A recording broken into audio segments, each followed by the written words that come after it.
I'm Lindsay Littman. Here are some of our favorite stories from Central Texas this year. First, our Juliana Jackson met up with a Salado teen who joined his favorite rock band on stage. Because this was the largest crowd I've been in front of, about 3,000, 4,000 people. How does a 14-year-old end up sharing the stage with the rock band Switchfoot? It started with a surprise from Dad. We're in Samaras, and next thing you know, we showed up at the parking lot, and a big smile on his face. Liam O'Neill is not just an average fan. No, it's a little cliche, but Meant to Live is my favorite song from them, even if that is their greatest hit. When lead singer John Foreman saw Liam's sign, So every time his song came up, he went ahead and held the sign up. Liam was ready to rock. I knew that he could handle it, and it's just nobody else knew how well he could play. But this wasn't the teen's first gig. And behind every great musician are great roadies. Making sure everything's packed up and, letting people know when he's playing and helping to manage his Facebook and YouTube. Despite his rising star status, Liam's keeping his feet on the ground. For now. My main job is most likely going to be as an electrician. It's good pay. But the rock star dream is still very much alive. Trying to form a band currently, but I can't find any bases. While Liam's parents will always be his #1 fans. I just think that he has so much potential for the future, and as long as he stays passionate, we're going to be passionate too. Definitely has a bright future ahead. Meantime, our Sydney Walker takes us on a walk with the Hot Girl Sidewalk Society and shows us how they're fostering friendships.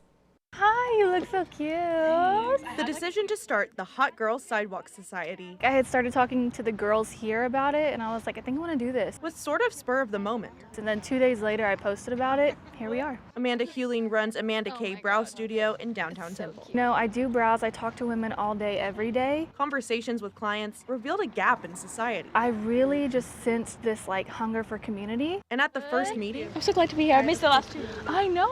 almost 30 people showed up. Some people I had never met, just people who saw it. And a few dogs, too. For Raquel Colmani, the group has been healing. And it's really special to have relationships like this because it's kind of hard to come by in this day and age. They meet weekly on Monday evenings to walk, stopping for some sweet treats along the way. The girlies getting together and walking.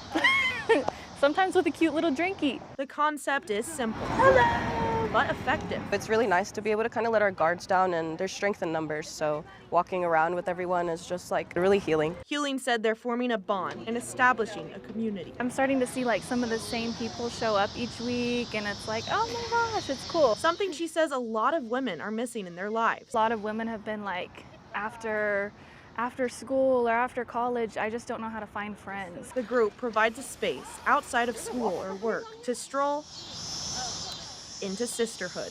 Being close to people and making deep connections with people is what it's all about.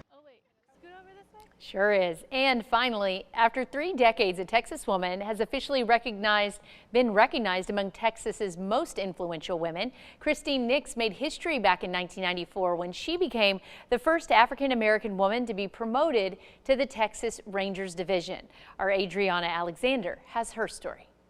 In early November, 70-year-old Christine Nix got a special call from an official with the Texas Women's Hall of Fame. Truthfully, when I was notified, I thought they had heard about my fantastic skills as an event planner.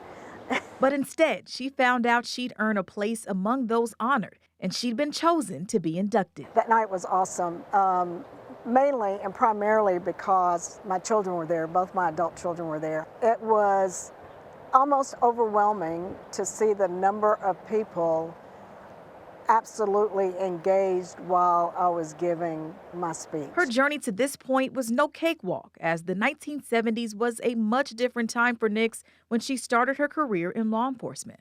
And there weren't many black women working in this profession. I believe when I came in 1979, there were 3 of us in this area, maybe 4 or 5. Her path began in humble steps. In civil affairs, we help the population on a global level.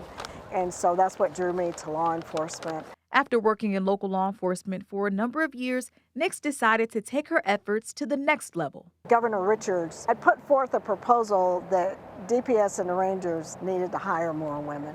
So I took the opportunity. Then in 1994, I went through a torturous academy, which I will never do again. Nix became the first Black woman to become a Texas Ranger. Once you get out of the DPS academy and you make it through, you know you've gotten into something well worth the effort. Her law enforcement career stretches more than 30 years across McLennan and Bell counties, and she's still serving today. Now honored in the Texas Women's Hall of Fame, she hopes her journey inspires more women to break barriers of their own. I have no regrets. The job was difficult at times, but the rewards were worth the effort. And those are our favorite stories from here in Central Texas.